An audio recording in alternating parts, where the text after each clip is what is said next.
Olá, começa agora mais um programa da TV CREA Minas e nesta edição a gente destaca as dificuldades quando o assunto é pesquisa no Brasil. Se dela depende a redução da importação de tanta tecnologia, porque muito do que é pesquisado não sai do papel? Porque conseguir uma patente é tão demorado? Ano novo, problema antigo. Crise na gestão das águas, um bem tão precioso e tão abundante no Brasil, começa a dar sinais de que pode faltar se não houver uma mudança de comportamento. E tem muito mais, não saia daí. O Brasil hoje importa grande parte da tecnologia utilizada e não é por falta de talentos para desenvolver produtos aqui mesmo. Existem laboratórios e até recursos, mas o baixo número de patentes não condiz com estes investimentos. Afinal, por que é tão difícil levar para o mercado uma técnica, uma tecnologia ou um produto derivado de anos de pesquisa? Confira. Onde há fumaça, há fogo. Nem sempre essa expressão popular faz sentido, mas foi justamente pensando nisso que este professor e engenheiro mecânico desenvolveu um sistema de monitoramento de fumaça e fogo em locais abertos, principalmente para áreas de preservação ambiental. Câmeras como esta foram instaladas na mata e de dentro do laboratório o cientista acompanha se há fumaça ou não.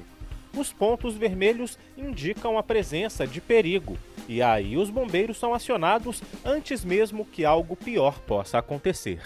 Ao final do processo, espera-se que a gente tenha disponível na internet, no site da CEMIG, via site da CEMIG, as imagens dessas câmeras, de maneira que qualquer cidadão possa monitorar o que está acontecendo ao longo das linhas de transmissão de energia elétrica, identificar eventuais focos de fogo ou fumaça e acionar os canais competentes para que esses focos sejam combatidos tão rapidamente quanto possível. Este é realmente um projeto que pode ajudar o meio ambiente, especialmente em épocas de seca. E ao contrário de muitos, este deve sair do laboratório direto para o mercado. A pesquisa foi bancada pela CEMIG, em parceria com a Agência Nacional de Energia Elétrica, e a Companhia Energética de Minas deve explorar o sistema. O professor acredita que muitos estudos não saem da teoria por conta da burocracia e de outros detalhes. As pessoas que desenvolvem a inovação não devem ser responsáveis por inserir essa inovação no mercado. A capacidade de desenvolver tecnologia geralmente não está na mesma pessoa que tem a capacidade de vender a tecnologia. Então, essa sinergia entre o processo de desenvolvimento, administração e venda deixa muito a desejar atualmente no Brasil. De acordo com o Instituto Nacional de Propriedade Industrial, 2,6% de todos os artigos científicos publicados no mundo são brasileiros. Se levarmos em conta apenas a América Latina, esse número chega a 60%. Os dados revelam que o Brasil pesquisa e muito. Um levantamento divulgado recentemente pela revista Exame, baseado no ranking elaborado pela ONG Batelli, mostra que o país ocupa hoje a 36ª posição em termos de pesquisas. Investe quase 60 bilhões de reais por ano. Mas então por que nem tudo sai do papel? As respostas são várias, mas o diretor do Instituto em Minas Gerais acredita que a principal é o desinteresse pela busca de uma patente, mais uma questão cultural. Os brasileiros não estão acostumados a isso. Você não tem uma iniciativa privada que está cobrando ali o retorno do investimento financeiro, né? Então você tem, por exemplo, investimentos no PIB, né, dos países desenvolvidos, em ciência, desenvolvimento de ciência e tecnologia, por volta de 4% do PIB, 5%. Nós estamos em menos de 2%.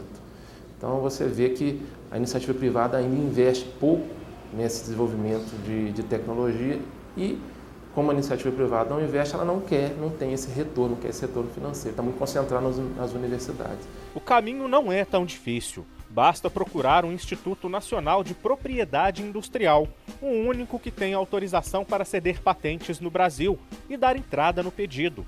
O custo é baixo, a taxa é de apenas R$ 70. Um processo que pode ser um pouco demorado. Afinal, o produto em questão vai ser minuciosamente analisado e isso pode levar anos. Em 2013, em todo o Brasil, foram 34 mil pedidos. Por outro lado, este gráfico que mostra a variação entre 2005 e 2014 aponta que a maioria dos pedidos de patentes veio de estrangeiros. São os detentores de tecnologia fora que querem colocar os seus produtos no mercado brasileiro e fazem essa proteção. Então, se você é um pesquisador profissional ou mesmo banca ser um cientista nas horas de folga, não deixe seu produto de fora do mercado. Quem sabe ele pode contribuir para a melhoria da sociedade. A importância fundamental é você ter a sua reserva de mercado.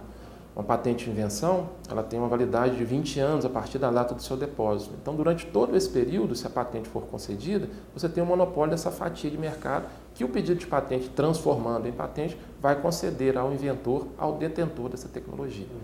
Para explicar esse processo de pesquisa e quais os caminhos precisam ser observados para que o Brasil passe a valorizar e consumir o que é produzido nos nossos laboratórios, eu converso agora com o Alexandre Martins Barros, que é engenheiro metalurgista e diretor do Instituto Senai de Inovação em Engenharia de Superfícies. Alexandre, prazer tê-lo aqui. Obrigado. Então, vamos falar um pouquinho sobre essa questão que o Brasil importa muita tecnologia. Por que isso? Nós temos boas cabeças, jovens pensantes aqui, mas por que a gente ainda importa tanta tecnologia? É um conjunto de fatores, mas um dos principais é que o Brasil não estimula o empreendedor tecnológico no Brasil. E quando eu falo de empreendedor, é aquele pequeno empreendedor. Fora do Brasil, em economias maduras, existe todo um meio ambiente que estimula aqueles alunos da universidade que têm suas ideias de desenvolvimento de produtos tecnológicos, e essas economias estimulam esse empreendedor a abrir suas empresas e a lançar esses produtos no mercado. A gente estava conversando anteriormente que, além da gente importar a tecnologia, os outros países mais desenvolvidos importam os nossos jovens, né? Por quê? Porque falta mercado aqui para eles? Ou lá é mais interessante mesmo? Por que é assim essa situação? Olha, o Brasil precisa ir para a cultura do risco. A pessoa precisa arriscar. E o Brasil, ele é o 15º país que mais produz ciência no mundo. Mas ele está em número 64 em empreendedorismo. Então, como que um país que produz tanta ciência não consegue transferir essa ciência para desenvolvimento de produtos, para lançar esses produtos no mercado e abrir empresas tecnológicas e gerar renda?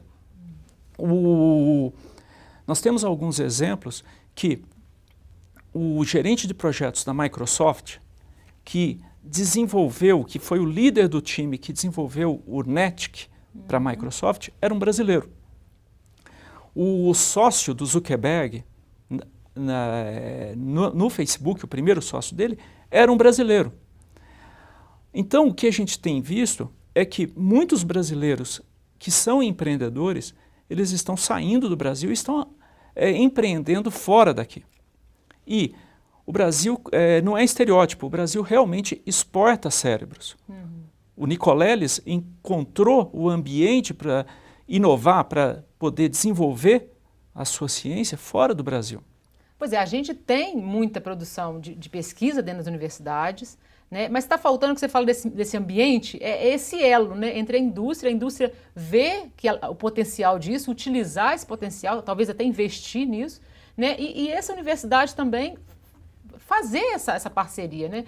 Os governos já estão preocupados com isso. Como é que é essa situação hoje para o Brasil crescer nessa produção de tecnologia? O papel da universidade é formação de mão de obra e ciência básica. Isso é um papel extremamente importante da universidade para a sociedade. E a universidade brasileira, ela é muito boa em formação de mão de obra e ciência básica. A universidade brasileira, ela está entre as melhores do mundo em cumprir o papel dela. Na Alemanha, a sociedade alemã, ela criou um elo de ligação entre a universidade e a indústria, que são os institutos Fraunhofer.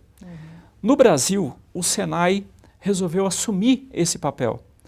O Senai está investindo aproximadamente 1,5 bilhão de reais, desculpa, 1 bilhão de reais, na construção de 27 institutos de inovação. São institutos que são específicos em áreas de conhecimento. Por exemplo, eu sou o diretor do Instituto de Engenharia de Superfícies, que fica aqui em Minas Gerais. Aqui em Belo Horizonte, ainda vão ter um Instituto de Metalurgia e Ligas Especiais, um Instituto de Tecnologias Minerais e, no sul de Minas, um Instituto de Inovação de extra alta potência.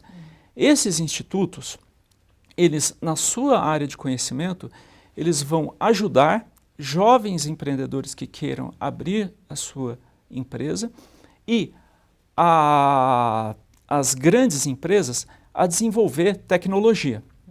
Só que esses institutos, eles são focados em desenvolvimento de produtos e ganho de escala. Pois é, isso é uma coisa muito interessante para esse mercado, mas também tem que desenvolver essa cultura no meio universitário para esses jovens entenderem que é importante eles empreenderem, porque a gente estava falando anteriormente, às vezes se produz muita pesquisa na universidade, mas não se sabe se elas são viáveis para a indústria, né? Porque aí pode ficar muito caro às vezes. Então tem que haver essa conversa, né? Tem que ter esse elo mesmo, que é o que acontece na Alemanha, por exemplo. A universidade brasileira, ela tem mudado muito. Nós vemos aqui na UFMG que já existem vários movimentos que estimulam o empreendedorismo. Isso não está mudando na velocidade que nós gostaríamos. Nós vemos que o Brasil está mudando, não na velocidade que a sociedade gostaria, mas existem muitos núcleos de empreendedorismo dentro da universidade. A universidade já está começando a conversar muito com a indústria. Nós temos centros de excelência, como, por exemplo, no ITA, o CCM, que é um centro voltado à manufatura, é um laboratório que conversa muito com a indústria, tem muitos projetos industriais. A UFMG tem a sua incubadora, a UFMG já está indo para o lado do empreendedorismo e o Senai, que tem 70 anos de tradição em educação técnica e tecnológica, e o Senai, ele é da indústria, o Senai, ele pertence à indústria, então o Senai tem um canal de comunicação para ir conversar com a indústria, entender os problemas tecnológicos da indústria e como esses institutos que o Senai está colocando. Muitas pessoas, muitos empregados desse instituto são mestres e doutores, eles conseguem traduzir esse problema industrial que a indústria nos traz e ir buscar dentro da universidade as pessoas que podem nos auxiliar a ajudar a indústria em ganho de produtividade e desenvolvimento de produtos tecnológicos. Ok, Alexandre, muito obrigada pela participação aqui no programa. Volte mais vezes. Tá bom, obrigado. Gente, não saia daí. No próximo bloco vamos falar sobre gestão das águas. Eu volto já.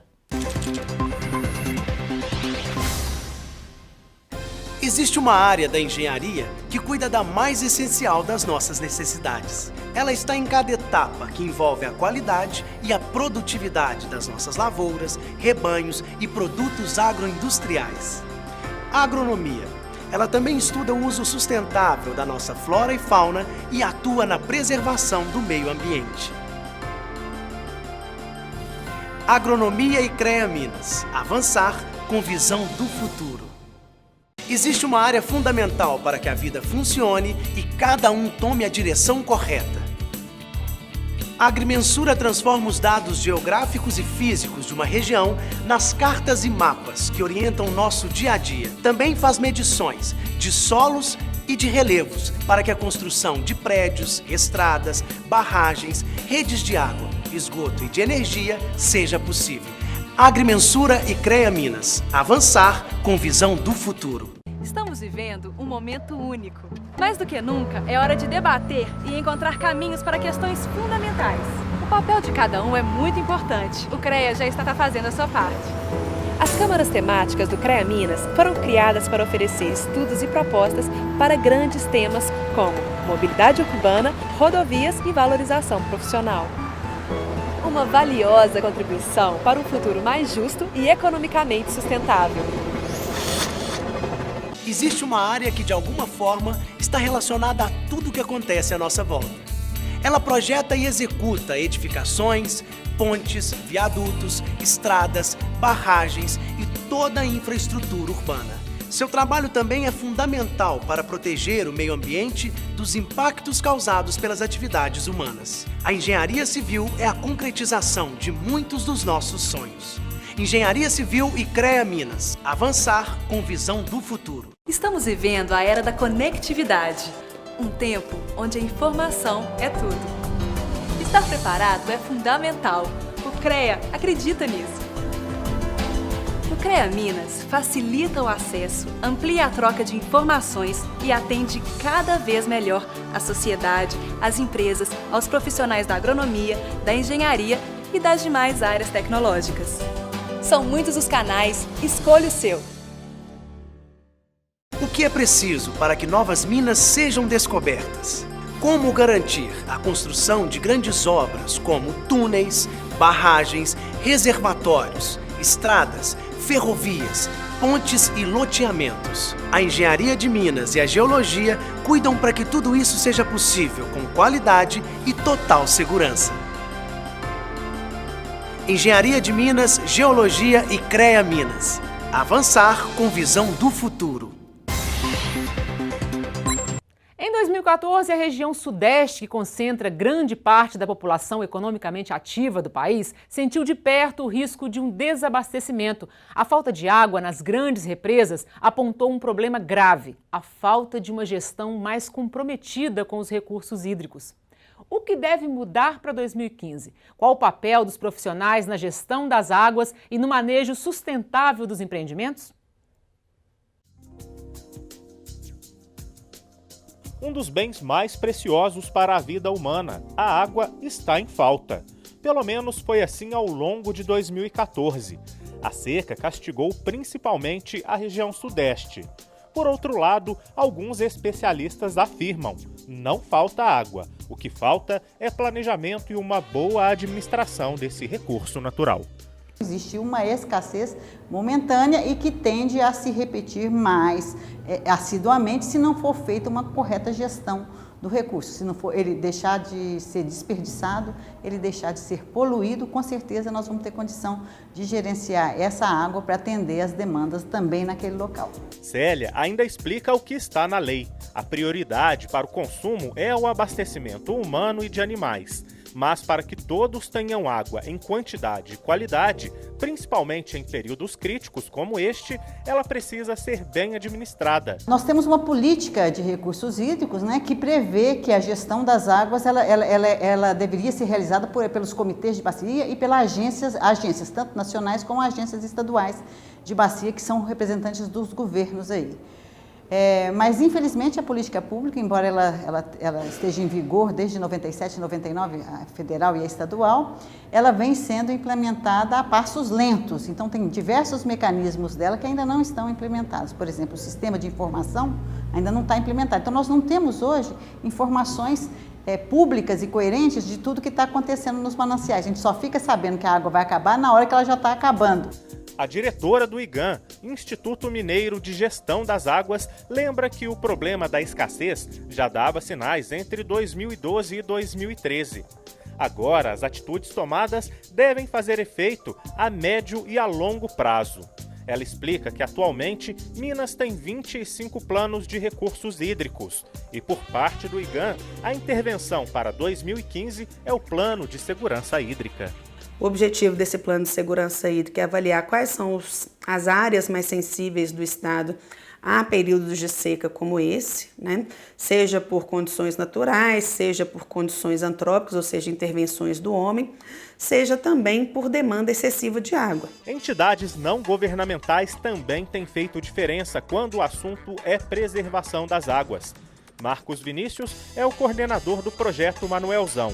Ele é enfático ao dizer que Minas não está tão em desvantagem como São Paulo, mas que o estado pode enfrentar crise no abastecimento. Uma baixa chuva, ou quantidade de chuva, de pluviometria, e alinha isso a questão de uma baixa permeabilidade do solo, evidentemente que a vazão ao longo do tempo, ao longo do ano, ela vai diminuindo e isso, evidentemente, em algum momento vai gerar um estresse que pode chegar a uma crise. Para ele, a falta de uma boa gestão também é um fator comprometedor para a crise. Não adianta simplesmente fazer políticas que contemplem o clientelismo, né, e não viabilizem a realidade ambiental. Então há que se entender que realidade ambiental é o que está dado. Não adianta querer dar o famoso jeitinho, porque isso vai, em algum momento, prejudicar a todos. Se por um lado falta gestão, por outro é preciso pensar na importância do trabalho dos profissionais da área tecnológica. Engenheiros civis, agrônomos e geógrafos, por exemplo, podem fazer toda a diferença no processo de planejamento para a conservação da água. A irrigação tem um dado que aproximadamente 50% das irrigações que ocorrem no Brasil, elas não têm assessoria técnica. E é claro que uma irrigação com assessoria técnica, ela vai usar a água de maneira muito mais eficiente, ou seja, vai usar uma quantidade de água aquela necessária e vai produzir mais, né? Então, o profissional do sistema CREA, do sistema Confea-CREA, ele é absolutamente importante nesse processo, né? Na gestão adequada do uso do solo, também nos ambientes urbanos, discussão de drenagem urbana, de soluções mais inovadoras para a drenagem urbana, tanto na seca quanto na cheia. Você já ouviu falar de engenharia assistiva? O grande número de deficientes fez crescer a demanda por equipamentos que proporcionem inclusão. E neste cenário, o papel da engenharia é fundamental. Você vai conhecer agora um pouco do que já é desenvolvido em termos de engenharia assistiva aqui no estado e a importância desta pesquisa.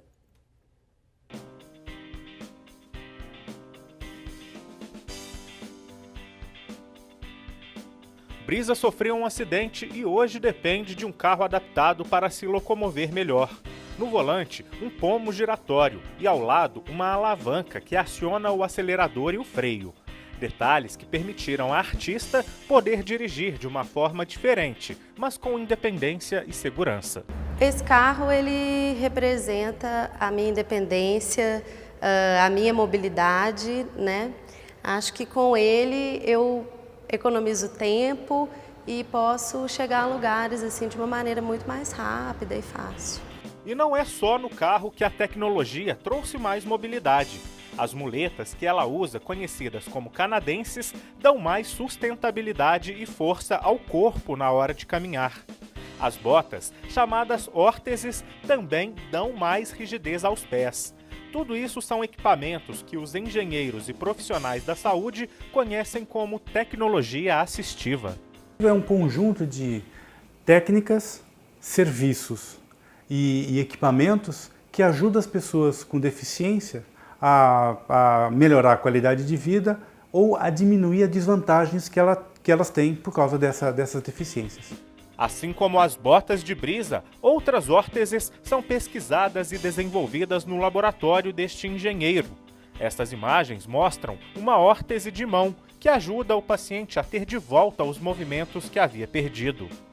Prótese, você substitui um membro que você perdeu. Então, se você perdeu parte do braço, você coloca uma prótese. Agora, se você tem o seu braço, a sua perna, e você precisa de ajuda para ele, você usa uma órtese. E aí existem diferentes tipos de órtese. Uma órtese fixa, sem nenhum movimento, e depois você tem uma órtese ativa, que te dá o movimento, que faz o movimento. Nesta entidade onde vivem 87 crianças e adolescentes com algum tipo de deficiência, produtos da tecnologia assistiva são mais que importantes, são indispensáveis. As cadeiras de rodas, por exemplo, são adaptadas de acordo com as necessidades de cada paciente. Elas podem ser inclinadas ou deitadas. Um simples copo adaptado com 2 alças é considerado item da tecnologia assistiva. Já outros produtos são importantes para o paciente quanto para os profissionais da saúde. Dados do censo de 2010 do IBGE revelam que 651.262 pessoas são deficientes visuais no Brasil, 154.190 deficientes auditivos e 209.932 têm problemas motores. É aí que entra a necessidade de se desenvolver e comercializar produtos voltados para a tecnologia assistiva. Todas as áreas da engenharia, engenharia mecânica, engenharia eletrônica, engenharia elétrica, engenharia química, engenharia civil. A tecnologia assistiva ela passa por várias engenharias, inclusive engenharia de produção, porque são esses colegas que trabalham no planejamento dessa produção e nos planos de negócio para que essas tecnologias elas cheguem a um preço acessível no mercado. O programa de hoje termina aqui. Obrigada pela companhia e até o nosso próximo encontro.